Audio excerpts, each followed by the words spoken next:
So you want to introduce our four? Sure, absolutely. In your top left of your screen, you're going to find John Tabin, the routing master himself, and red zone tracker extraordinaire. In the top right, we have Almighty Bobino, who is quite proficient at claiming that he is not going to do as well as everybody else tonight, but that remains to be seen. In the bottom left, we have Four Eyes Steven, a triumphant return to The Legend of Zelda for this young man who stormed up the leaderboards last year.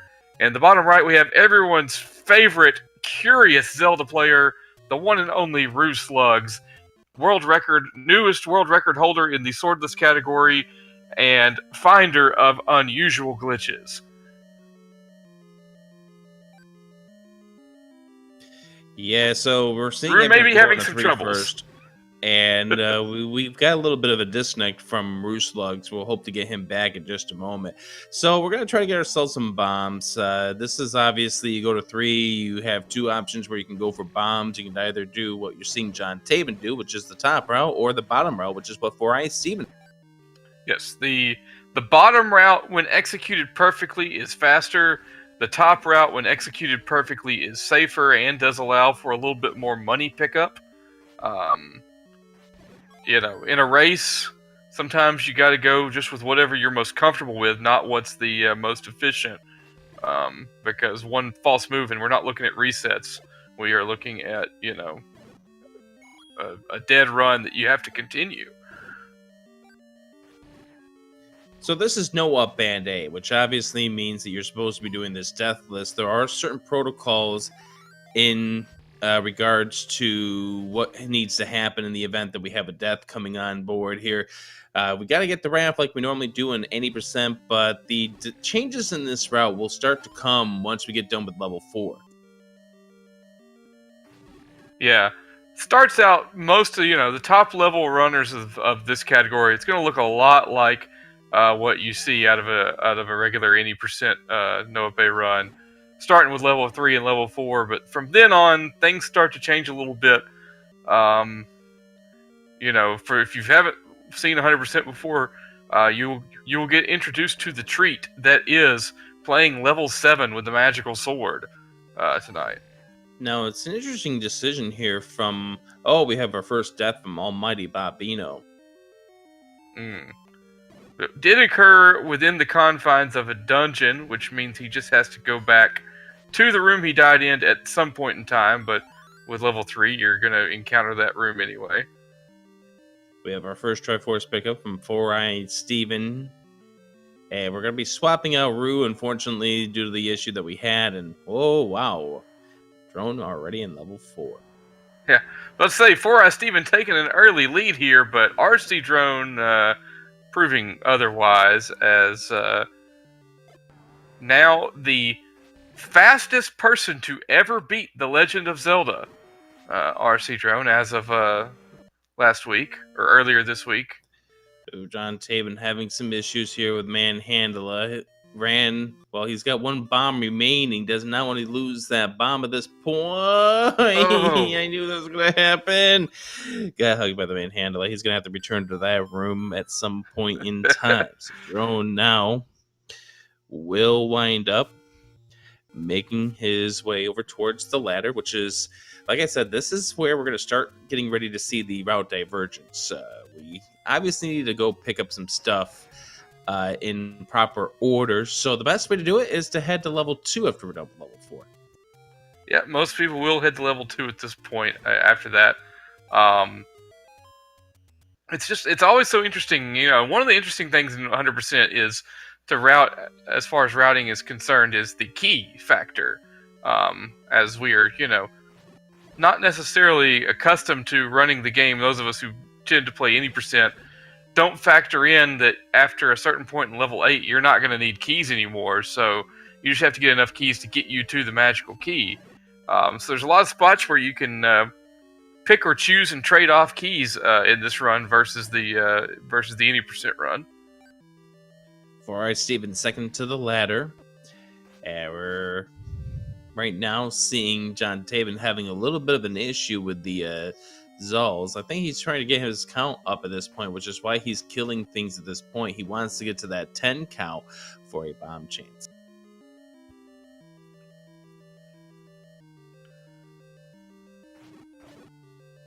Yeah. Oh, John taking that hit. That's not going to help his bomb chances, and drops that last bomb. Gets nothing. He's just gonna run into the fires. Drone, on the other hand, dropping bombs on a dead Gleeok head. We're gonna see that pay dividends. Oh no, but he didn't get enough hits on it. All he gets out of it is a measly heart, but that's okay because we're headed to level 2 after that, I suppose, and bombs galore. John Tabin suffering 2 deaths right now, has not finished 3, has not finished 4. You'll have to return to those true rooms. Bobino having some issues as well.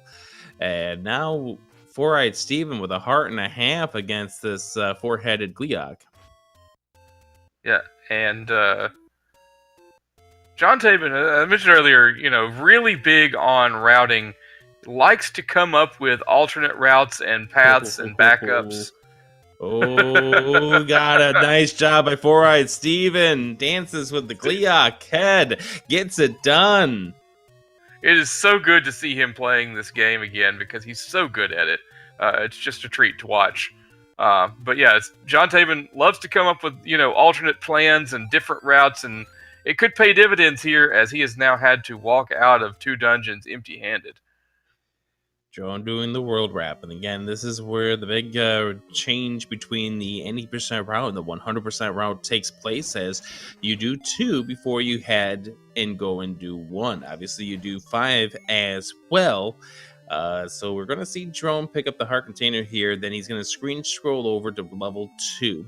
Four-Eyed Steven, finishing off at level 4, is about to do the same thing that we're seeing Drone do right now.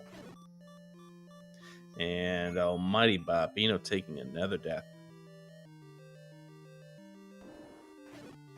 Sometimes level 3 is just unkind. At a certain point, though, you kind of have to start thinking, about those, other plan B, like John Tabin has here. And if you don't have that, built in, then you can really run into trouble if you start to hit a wall. And I'm glad, I'd be very glad to see Bobino maybe go and give level 2 a try. Oh, John Tabin taking another death here, trying to get to the magic boomerang, which is a part of the big difference here. In this level 2, you normally in the 80% do not see this room, the room with the 3 blue gorillas. That is because it's not required to beat the game, but it is required in 100%. You would like to pick up this item here. It's the blue boomerang. It's the top of the boomerangs. Well, top classification of the boomerangs. It is the one true nanner. You are correct. Yeah, usually in level 2, you make that first right turn to start the level, and then after that, you just go up the mountain. We never see what's in that far right column, but here, and it is one of the trickier rooms. Needing 5 to get 5 HP damage on those gorillas, and in John Tabin's case, he only has 3 hearts because he hasn't finished any other dungeons. Yeah, that's one of the difficulties when you do a 2 first route, is that you do have to do that room with only 3 hearts. And those blue gorillas, if you touch them, or if their boomerangs touch you, it's a heart damage. So it can be one of the early dangers in a 2 first route, which is normally supposed to be the easier of the routes. Well, it normally is, except for in that case right there. Drone finished off with level 2. He's going to head to level 5 next after he makes a purchase. Liquid? Actually, he's got to also grab a couple of other things. Yeah, and one of the things you'll see, as a backup, if you don't want to have to fight this room like that in that situation, just do level 2 like normal, and then when you come back to do level 8, pick up the boomerang. John Tabin down to his last half heart in those fireballs, doing him in. And having found no success in level 3, no success in level 4, and no success in level 2, it appears that we are now without on John Tabin.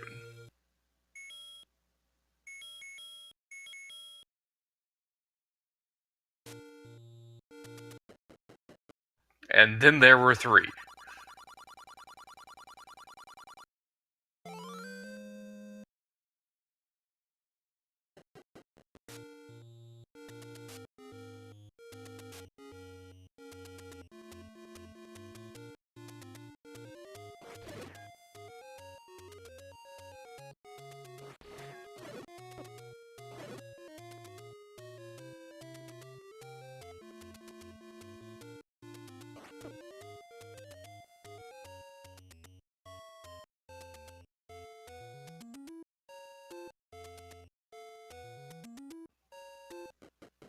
Well, I don't know what to tell you, Liquid Husband. I'm going to tell you that RC Drone has upwards of 200 rupees, and he's going to use some of them here on an ultimately unnecessary item, the blue candle, although it will help throughout the help collect rupees throughout the run.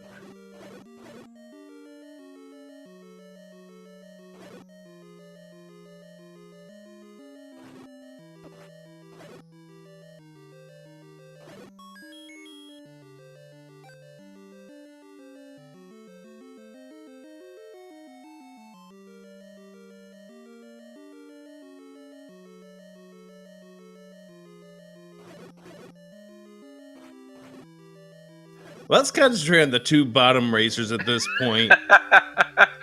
Oh man, Drone about to go and buy a bomb upgrade. that is true. He's going to. It's one of the nice things about 100%. You get this room to help you build up a little extra count if need be, and then automatic boom, 12 bombs to go into the recorder room with.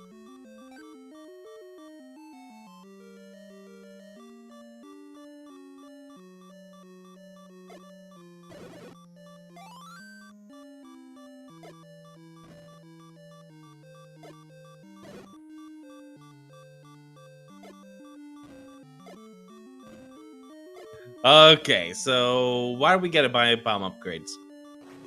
Why do we have to buy bomb upgrades? Because we're playing 100%, Rick.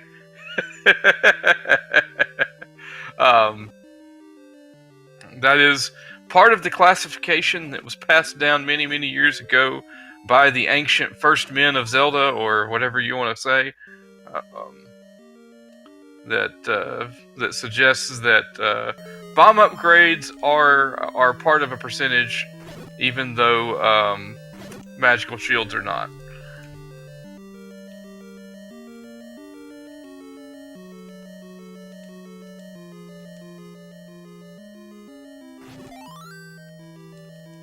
Nice pattern. So obviously here we are gonna go ahead and carry all the bombs that we possibly can out of this level 5. We'll see some of them come into play a little bit later on, maybe. Drone making his way towards the Dig Dogger as Four-Eyed Steven dealing with the Room of Requirement.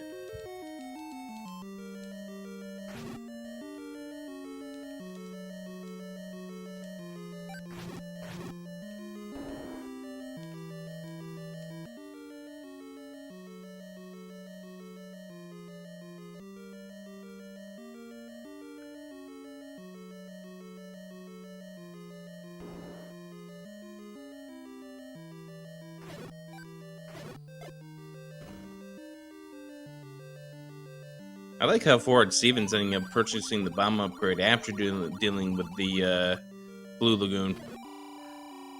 You know, it's one of those things that if you have confidence in the number of bombs you have going into that room, it can be a huge plus.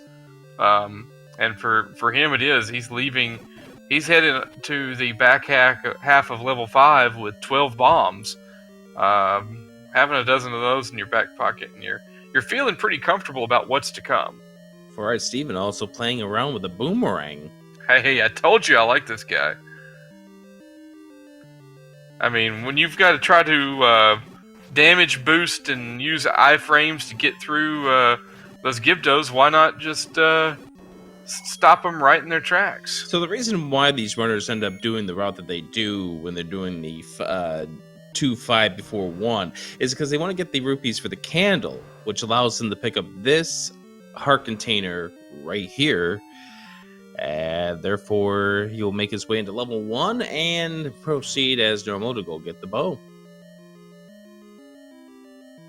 So we were talking just a moment ago about the different kind of routes that are available here in this game, and like I was mentioning earlier about the 2 first, and there's that difficulty regarding the 2 first. Sometimes you will see runners opt to start off with the 2 first route. I know there's been some discussions about maybe starting off with a 1 first, but that's not a race friendly. Yeah, it's a great, concept, but like I said, when we're dealing with races, there are certain choke points that you want to eliminate, and relying on a quote unquote lucky bomb drop would be one of those. Yep, and that lucky bomb drop that we're talking about is coming from the blue Octorok. It is a bomb drop that comes into play when you try to do the TDO category. As Four-Eyed Steven will flute on over to level 4, RC Drone picking up his bow. And gotta give credit to Almighty Babino, who had a little bit of an issue early on. It looks like he's starting another run. This obviously is not going to count towards his finish time in this little race here, but it is still a case where it's good to see at least he's trying to do this, because you want to try to get your good run to the finish line. Yeah, and he hasn't put up a time yet this week, so really at this point it's just about finishing the run however you can accomplish it. Because, as opposed to, a guy like Redbird, he probably came out guns blazing early on, and that may have cost him, because he already has a pretty decent time up on the board. Let me check it just to be sure. Yeah, well, go ahead and check the look. 37:48 is his time that he put up in the first qualifier. That's pretty solid. It's the 5th best time so far. So when you have that, you're afforded the opportunity to kind of go ham, so to speak, the rest of the week if you're in the qualifiers. Yeah, as we end up here, going to the end of this week, you want to try to get yourself up as high as you can. As we were mentioning earlier about Almighty Babino takes a debt to the Gliok, and Four-Eyed Steven ending up picking up the bow, and RC Drone picking up some arrows. Now, on the 100% route, you do not go to level 7 after you get done with the first few levels. You go to 7 as your last stop before 9. Yeah. And what a glorious stop it is. We mentioned it briefly earlier, but level 7 with the magical sword is a revelation. Magical Sword 7 means you get to realize, all those things that just decide to suck all the energy out of me, well, I have a better sword now. Let's go faster. Right. No more 5 sword swings to kill a blue Gorilla. That river room definitely feels the might of your magical sword. Also, you get to save a bomb in that level 7 because of the fact that you have the magical sword. You certainly can, yes. Yeah, most of the runners you're going to see when it comes to level 7 will choose to magical sword the Dig Dogger. Yeah, grab that key, Drone. You want to have that key. Now, we do want to make sure that Drone picks up the red candle here. We saw what happened in the last qualifier that we featured.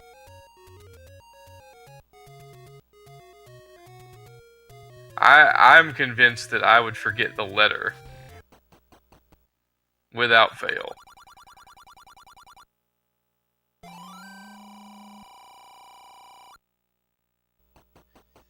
So there's a thing that we have to get in this level 6 that requires another Wizrobe room here, Liquid Husband. What is that?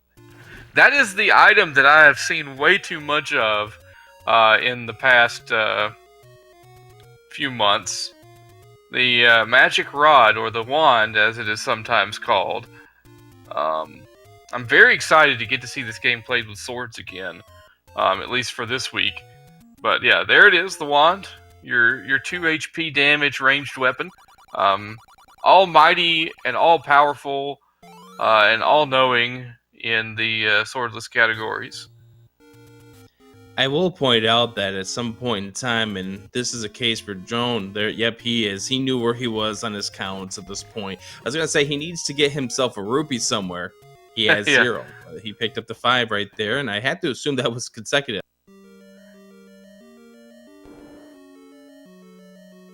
That's something that Drone does really, really well. Is he keeps track of where he is on his counts. Yeah, quite literally keeps track. If you could see the rest of his screen, you would see him manually entering his global counter, his consecutive counter, and the fairy counter all at the same time. You know, when he clicks those things, that could be unintentional ASMR.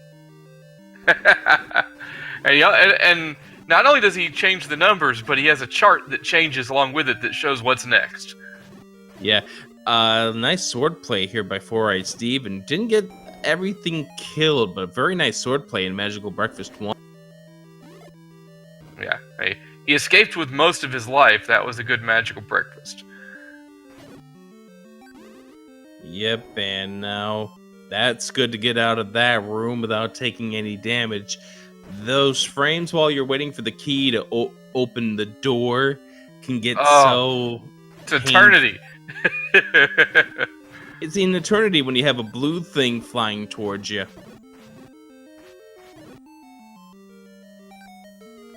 Alright, so Steven's gonna get his wand.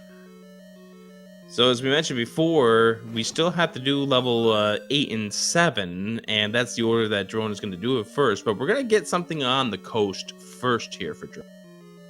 Yeah, and I like Drone making use of that power bracelet that we make him pick up. Yeah, it's standard in the route here to use that. Take yourself over to the coast. That allows you to pick up this heart container, which will be the last of the take anyone you want. That's the other thing about this category, and what makes this a little more of a treacherous category for some of the newer runners. You do not get that safety potion from any of the take any's. If you want a potion, you gotta buy it, and that's on top of the extra 200 rupees you gotta spend in this category. Yeah, it is in some ways it's 100% sounds fun as a beginner, as we see Drone clip into the HUD. Do not adjust your screens. That is intentional. But because you think about it, you don't have enough money to buy the blue ring. You'd need a lot of extra money to buy a potion. You get that red ring, which is fantastic, but you only have it for a portion of level 9. And you have to go through, quite a bit of ordeal to get to it. Yeah, you gotta go through a Patra that has the map and 2 Wizrobe rooms and try to block clip past a Patra or past the Wizrobes. And that can be a very scary room to on top of that. And we can now go pick up our favorite item in level 8. It is certainly, of all the items in level 8, it is one of them.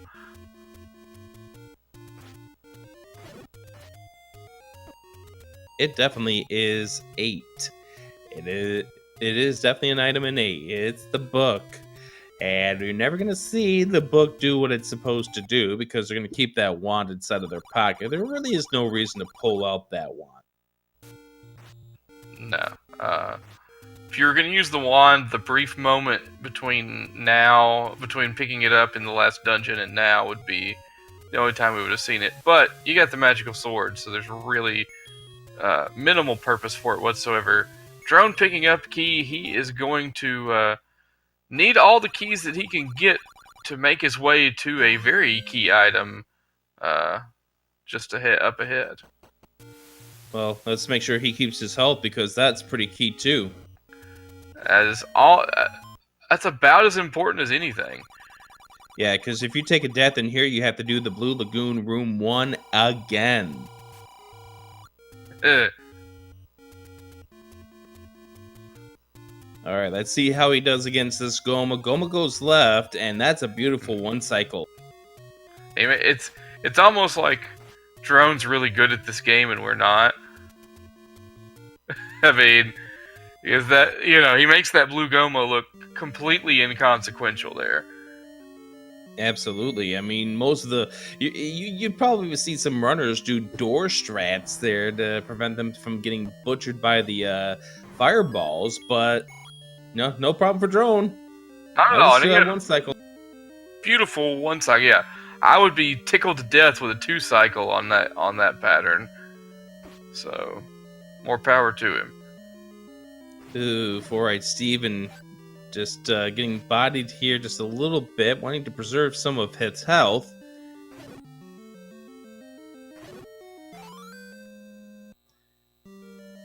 And okay, I really don't know what that is.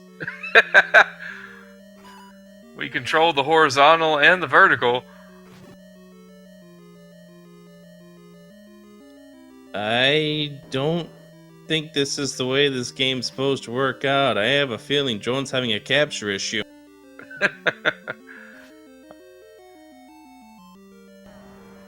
Man, they're That falling like Drone has been captured tonight.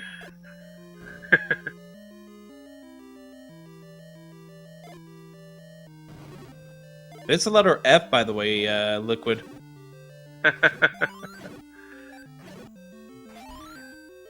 There's the F. The map, the dungeon map, is paying its respects to RC Drone's capture. And don't look now, but Captain Reset himself, Redbird Grad, is sneakily making his way through level 8 and picking up a fair bit of time. Yeah, he is actually just a room behind, and he will be a room behind at this point for Steven. Now, you can clear out all of those dark nuts. You will not go enough rooms that room repopulates. However, oh, 4 Steven couldn't get him on the one cycle. And so there he takes care of him. Not too bad, Al. You'll definitely take a 2 cycle. Yeah, absolutely. Redbird gets the 1 cycle by being willing to stand in front of him and take a little damage.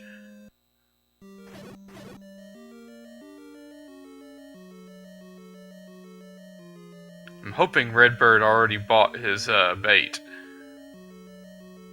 Yeah, he had a whole bunch of rupees going into 5 at over 200. Alright.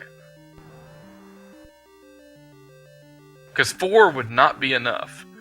That's all I'm saying. Well, he's lucky he didn't have to spend more arrows on that blue Goma.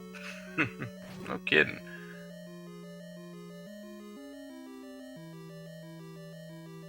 For Steven heading on over to the Gliok, and we're finally going to be able to see the Gliok at this point. Yeah, we can speculate that RC Drone has seen Gliok. I don't think he has. His timer's still going. I think he's fried on this capture at this point. That's a nice Gliok right there. Don't forget to grab that heart, because if you play any percent, you walk by that heart, or you see that heart and you walk away from it. In this category, you have to pick it up. Yeah, we are now at 15 hearts, rapidly approaching the critical mass. Just one remaining, being guarded by the Freshmaker himself, Aquamentus, in level 7. So let's go there.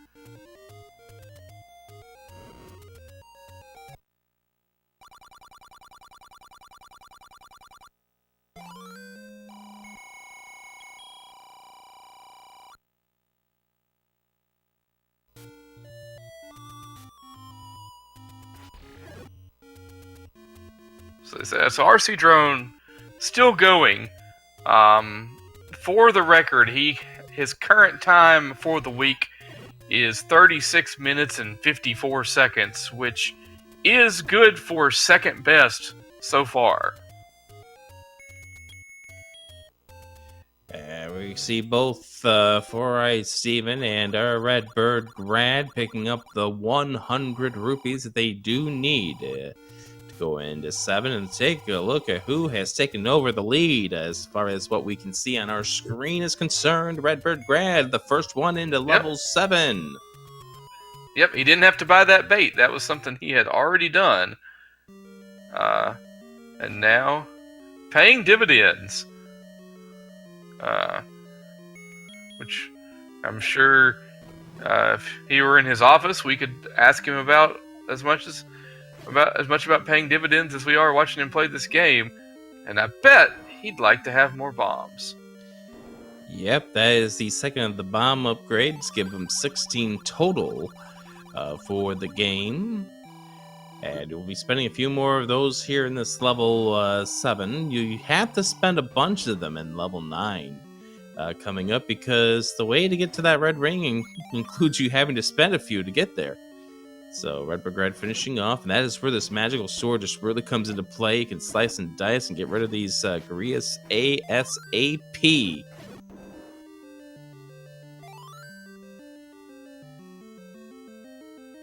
Now let's hope that these runners remember the red candle that they have to pick up here in this level 7. Both with Beam Sword, Liquid Husband. Great place to be heading into these Blue Guria gauntlets, where you can actually scratch them a little bit for once. And shout outs to the person hosting Redbird Grad stream. I could make out the name, but I'm not going to call anybody out on that. Yeah, that's for the best here. I mean, we have to give Redbird Grad a little bit of a pass. He didn't realize he was going to be put on the stream, but that's what ends up happening when we have all the bodies flying down. Yeah. Things...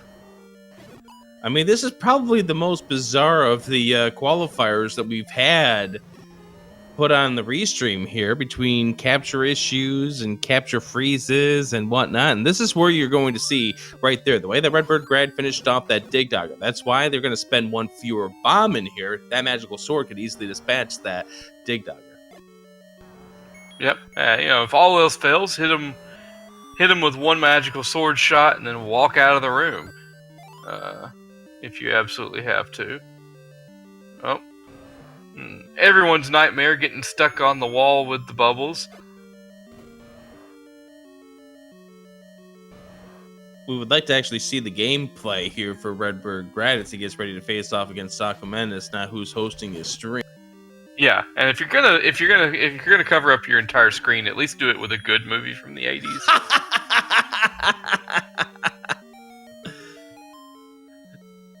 Wow.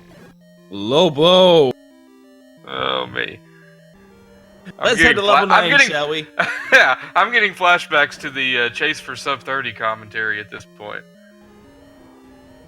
At this point in time, you'll probably be finding yourself banned in Redbird Grad's channel. Yeah. From mod to the doghouse in like 10 seconds, flat. He knows how I feel.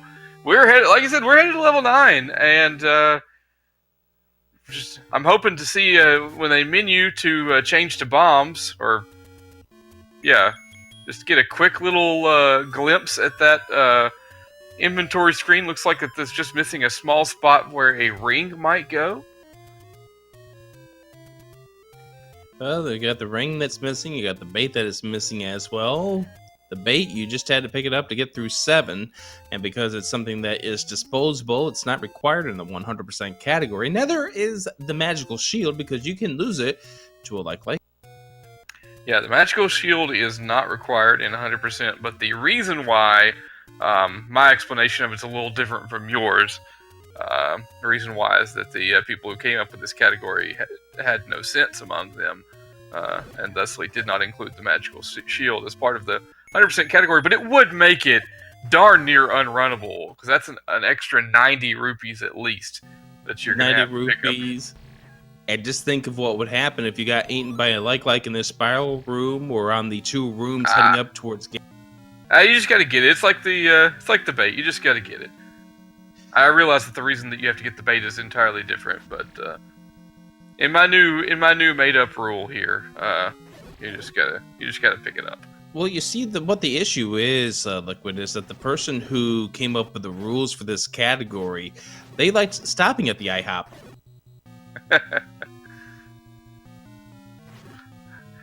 Being from the part of the country that I am, I've always been a little bit more partial to Waffle House. But man, nice skip through that Patra by Redbird while he is in here calling me out for my comments. Let's watch this. Let's watch this clip here. Gets no damage. Nice. That is a scary clip when you have those Wizrobes about to fire upon you trying to get this red ring. No kidding. And so now Redbird Grad is being rewarded with, let's see, he's got 13.5 hearts, which comes out to 54 HP to work with on the back half of level 9 if he does not get a single drop. Oh no, yellow beamed. Oh, yeah, Steven, you gotta get to the red ring. Yeah, Steven is in all sorts of dangerous places there. There's nothing like being in a Wizrobe room as he does get the red ring. There's nothing like being in a Wizrobe room where you're trying to clip into something and you get away from the target and then you gotta find your way back.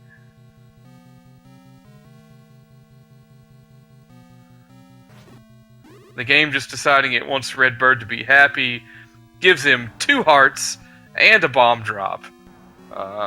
He has got an embarrassment of resources to deal with this next portion of level 9. That is an easy Patra skip right there when you go back through 1B. And all you have to do is just walk up. It looks cool though, doesn't it? Yep. Nice clock right there for 4-Eyed Steven. And if you get the clock off the red Wizrobe, what I would have done if I was 4-Eyed Steven, even though, yes, I got red ring and 3 hearts, I would have tried to kill a blue one just to see if I couldn't get a fairy chance. That is certainly a viable strategy.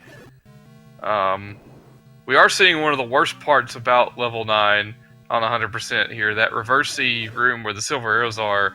Spawns are not what you would like them to be, but fortunately, Redbird has a crap ton of health and a crap ton of bombs, so it really didn't matter.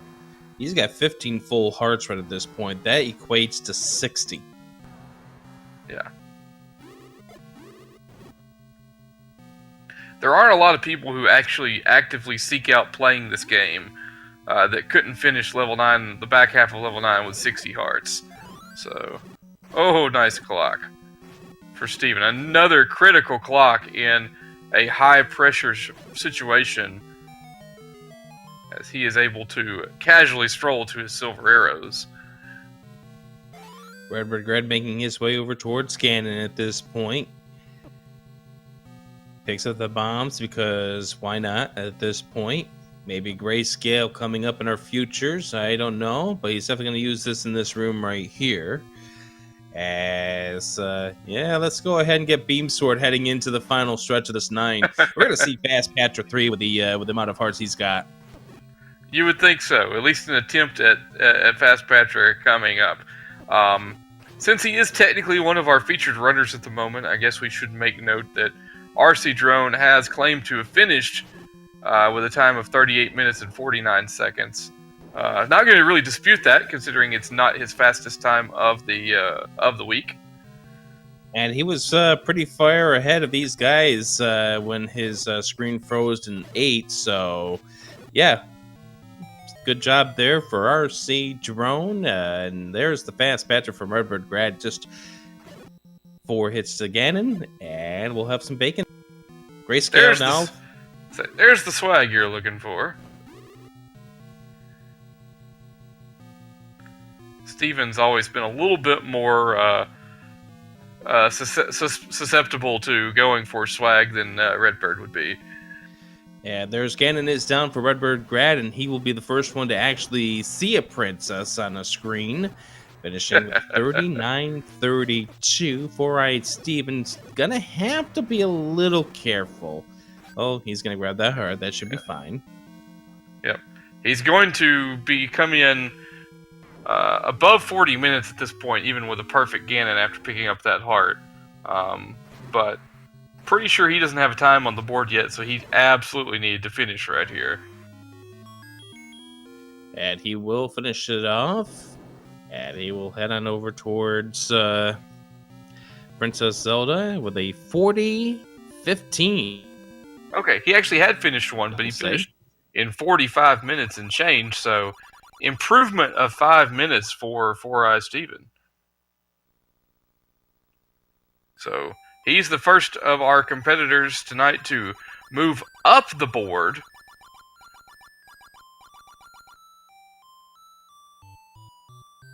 As that will bump him, at least for the time being, ahead of Dark Magician, King Doll, Tetrally, and Jay Coper, who are all ahead of him currently, sitting right behind Rooslugs. Yeah, but there are several more races to go. As we make our way through this. Next race of this comes up tomorrow, 3 o'clock Eastern. Yep, and then for the Night Owls watching this one right now, there will be one at 11:30 Eastern p.m. I'm not making any statements on restreams here, but there certainly will be people to watch, I'm sure. Let's get a GG for our finishers in this race. This has been probably one of the more bizarre runs that we've seen. But you brought it on yourself by inviting me to do commentary. I apologize there. Things got a little weird. We lost a couple of runners to technical difficulties, a couple of runners to gameplay difficulties. Just for them, it wasn't their night. Yeah. Well, for us, Steven moving off to a category he is more proficient at and probably has a better time at than 100%. So, at this point in time, would you like to dunk on Redbird Grad? No, I feel like I've probably done enough, and I did tell him before the race started, hey, if you get featured on the restream, I'm going to say nice things about you. Quality streamer, good dude, extremely good at The Legend of Zelda. Way better than than I will ever claim to be, but also extremely fun to rag on. And now that you said that, let's bring in Redbird Grad. Can we roll it back real quick and play back what I just said? Yeah, you said that Redbird Grad is a lousy player who doesn't know how to play this straight. Whoa. Those are falsehoods. Whoa. I'm in the room. Sorry guys, he's in this during this interview. There's nothing he can do. No, I was just talking about we discussed at length earlier the storm back from some early setbacks to find yourself in a situation where you were competitive against the runners that were featured tonight, knocking off all of them except for Drone. Obviously, you didn't improve your time, but I have to assume you were coming into this with the intention of maybe going hard at the start, since you did put up a pretty decent time already.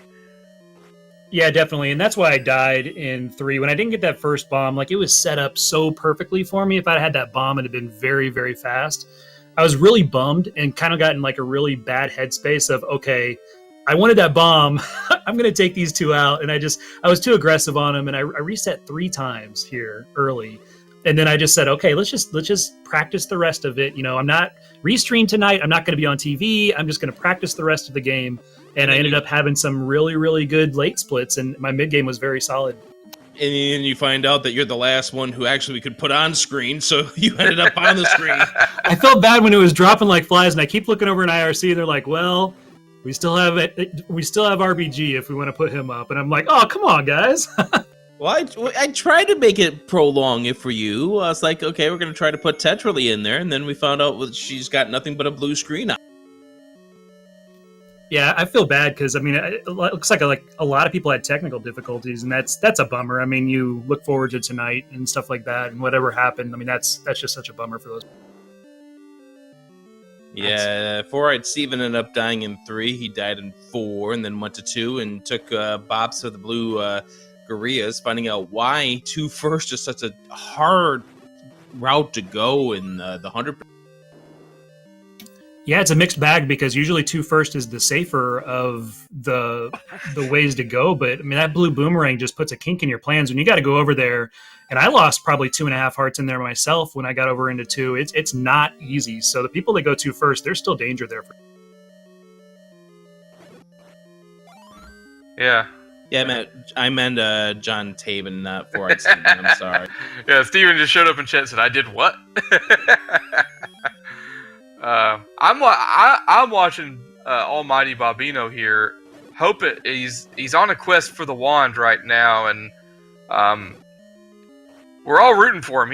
He spent a lot of time in level 3 trying to get that raft, and since then has really made a much better acquittal of himself as a player, getting over that initial hump. I think a little time learning. Spending a little quality time with Wizrobes, which none of us really want to do, would probably do him some good here because he's got the pieces, but it looks like he's not quite sure on where to stand when tackling these guys. Yeah, he actually came in chat and we were talking a little bit before the race. He was a little nervous about it, but he can play. I mean, I think you're seeing some nerves from him. He's got really good combat. I mean, he's improving in the game too, so definitely give him your support. He's a good dude, and he's got very good combat. He's probably just got some nerves going on tonight. Oh, that was a good dodge. Just got out of the way of that one. He's got one Wizrobe to go. Stay off the tile. Stay off the tile. Got him. All right. Yeah, the half tile thing is one major thing that any runner that is new to this game needs to learn when it comes to Wizrobe and Gorilla combat. You stay in the half tiles, you have a better chance. Yeah, don't go out on the tiles. That's a song from Led Zeppelin 3, and most of that album isn't that good compared to the rest of their work. That's a strange room because you're not used to coming in there if you're playing any percent all the time. It just really kind of a lot of 100%, doesn't matter too much as far as how you attack a dungeon, but level 6, man, you start coming in rooms from a much different place than you're used to, and it can be a lot of not fun. Yeah, it's really sneaky too because you've got that pivot room with the Wizrobes in the middle where it's the key room where you have to go north to the wand and then come back south through it. Neither one of those directions you do in any percent, and it's completely different. I lost life in there today, and I need to slow down when I get there because, or find a new strat because, like you said, it's not fun going through things you're just not normally used to doing. According to the IRC channel here, Drone forgot the red candle again. We gotta put a post-it note on his TV screen or whatever the case might be that says, "Remember the red candle this week." Liquid can attest to this. Before this race, I was giving somebody some advice, and I said, there's 3 things you want to write down. You want to write down the blue boomerang, the power bracelet, and the red candle, because those are the easiest to forget, and it happens to everybody.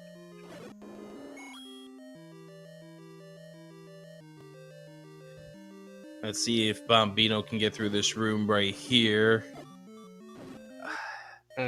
Runs right into a Wizrobe. I know that wasn't exactly what he wanted to do, but he wanted to get away from the blue ones. But the red Wizrobe, I think that was probably a tunnel vision type of move. Yeah. He said, "Surprise! Here I am." Yeah, and if you've got a plan A but not a plan B in those rooms, a lot of times, what you will see is happening is you just do some sort of panic type move to get away from whatever it is that's bothering you, and then you wind up running straight into something else. And part of the problem is once you die in a dungeon, obviously your health is an issue from then on. Just doesn't make it easy to execute the strats that you may or may not be used to with a certain amount of health. So let me ask you this, Redbird Grad. What, in your opinion, is the hardest thing about this category compared to the any percent category?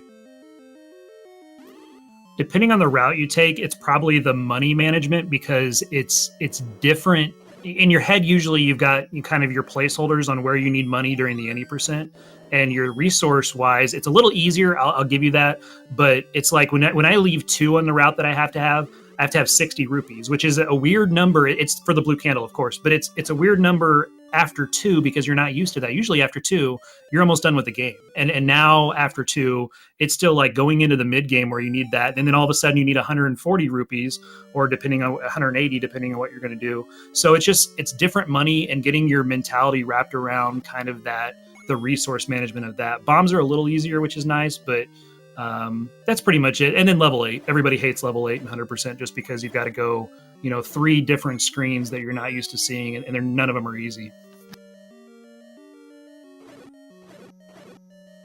Yeah, I think everybody who we saw in level 8 loves that manhandler and that first of the unique group.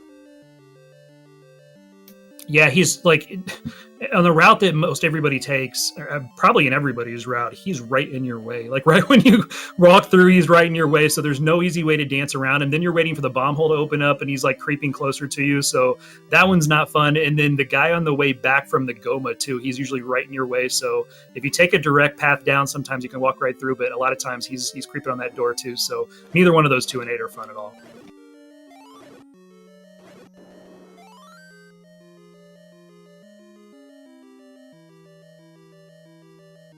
But I'm gonna get out of your guys here. I just wanted to say thank you again for you guys calling the race and everything, all the hard work you guys put into it. And I've been on here a couple times, and I just wanted to shout out real quick the admins, because what the from the questions you guys have asked, what's different and those types of things. The good thing about this tournament is that we're doing things that are different. We're getting us outside our comfort zones of just the 80% no Up+A that everybody runs, and that's the awesome part of this tournament. You're seeing 3 weeks of categories that are kind of underutilized in Z1, and I love it. So big thanks, big ups to the admins that are doing it. JSR, I know you're working your tail off, and all the other guys too. So thank you very much. I appreciate you guys doing the commentary. I'm gonna get out of here. Thanks. Pleasure as always to watch you work your magic on this game. Appreciate it a lot. Thanks, man. I appreciate that. But yeah, it's been, I mean, to Redbird's point, every time we do something like this, the dividends across the community, not just because we're not just in the tournament, but the whole thing, it's amazing, because you see PBs flying left and right, categories getting played by everybody that you wouldn't normally see. Well, let's just talk about the category that we got coming up next week and what Rue Slugs did to it.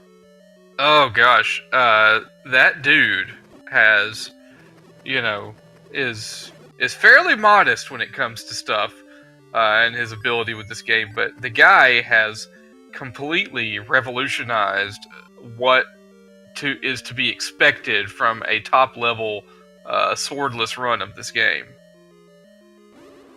And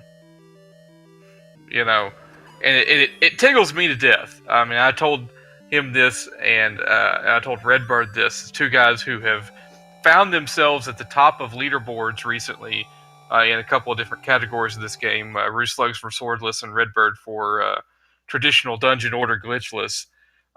It's so refreshing. And believe you me, nobody loves watching Lack or Unos or RC Drone or Cantaloupe work their magic on this game more than I do. I've learned so much from them, and they are a treat and fantastic players, but how exciting is it to see someone else at the top of these leaderboards? I mean, that's the growth that this game has experienced, almost unprecedented growth in the past couple of years.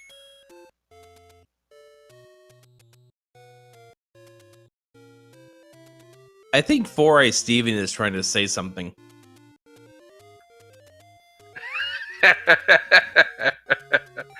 That is, you have to understand. 4i Steven is one half of the tandem that ran low percent voluntarily in the middle of the 80% tournament last year. Yeah, I mean, even shout out to the runners that ran low percent at GDQ a few marathons back.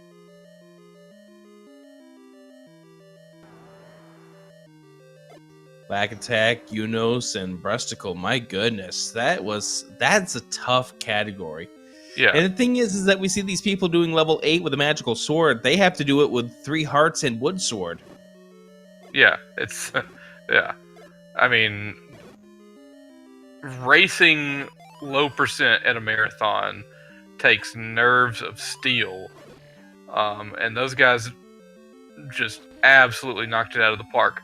To the point, like, where when they were gearing up for that, the question started to become: is low percent going to be the world record at some point?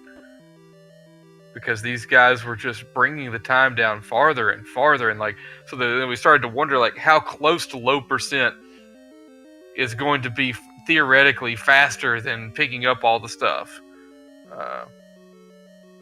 It was wild seeing low 30s times in low percent, and thinking, my God, you give me the magical sword and it still takes me 36 minutes. Let's also take a look at the other aspect of this in regards to, I mean, Drone, obviously, because he was getting prepared for last week, and he for a long time wanted to break Lack's world record in the 80% no up and A, until Lack beat his previous world record, making it a 28-17. And then Drone started working on tournament preparation and just destroyed the current 80% world record, which is the fastest run by a human. Yep, so that's why I introduced him the way I did earlier. The whole, the fastest ever to finish this game. I accidentally was watching when that happened. Redbird was going to host somebody, but then there was a reason that he didn't host them. It may have been because they were I think they were in the middle of a race. It may have been a qualifier, and so it's like, I'm not going to host them. Oh, RC Drone's doing some PB attempts. Let me host him. And so I find myself dropped right smack into the middle of the fastest run of this game's history. And what a treat it was to watch. I mean, there were a few moments in level 9 where you could tell he was nervous, but beyond that, it was just like a hot knife through butter. And yeah, if he was only playing that category because this tournament existed, then there you go. More dividends that this tournament is paying. We now have seen someone stretch this game to a greater limit than ever before. And this is not a new game, folks. This Legend of Zelda has existed for as long as I have on this earth, and nobody's making me go faster than I did when I was younger.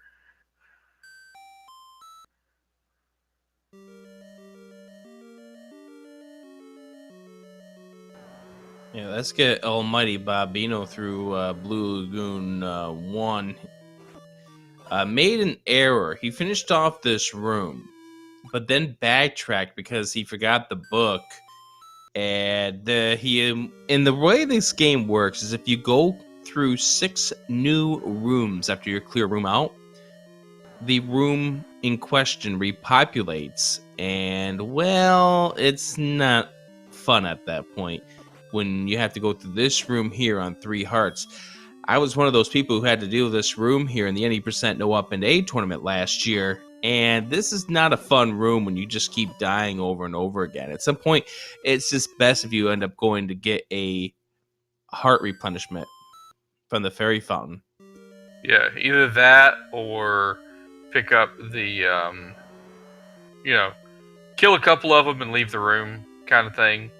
That's something I think could have really helped Bobino in level 6 as well, as he found himself struggling late in level 6 with the magical brunch, as we like to call it.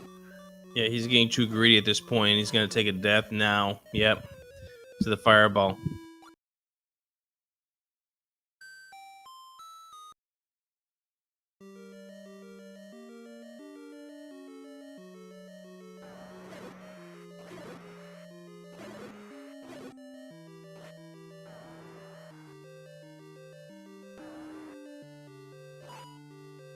So we're nearing the end of our time here.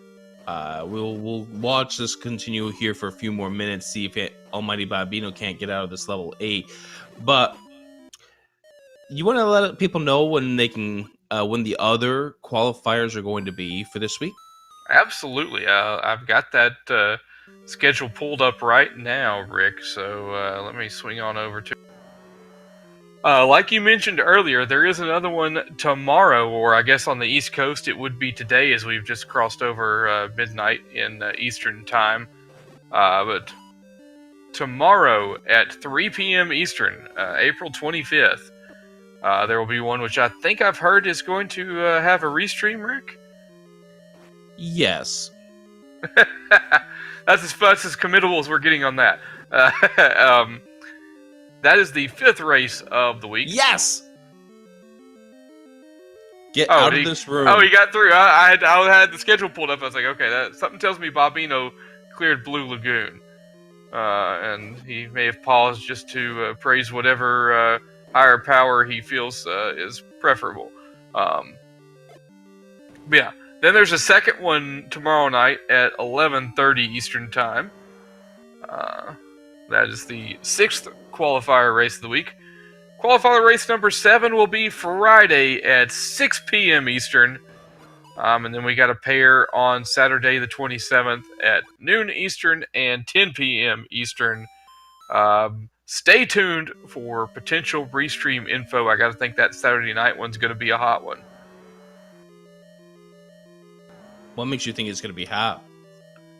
For one, it's the last one. So people are going to it's their last chance to get a time in. It's at a prime spot Saturday night. We all play The Legend of Zelda as a hobby, so it's not like we're going to have something we're actually doing on a Saturday night. What are hobbies? Things that cost money.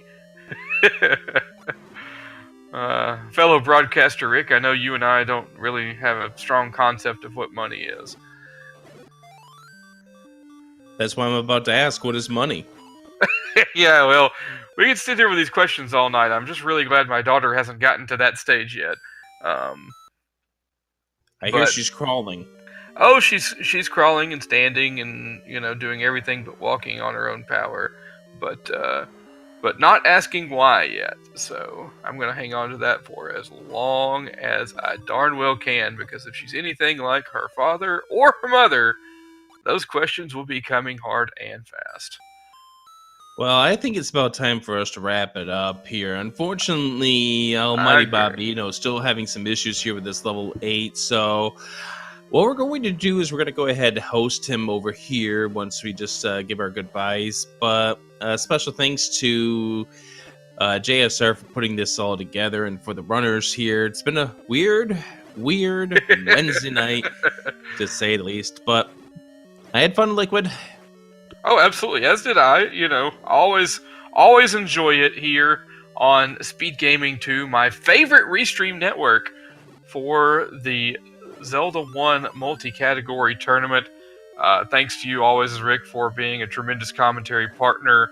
Hurricanes in double overtime. What else can I say?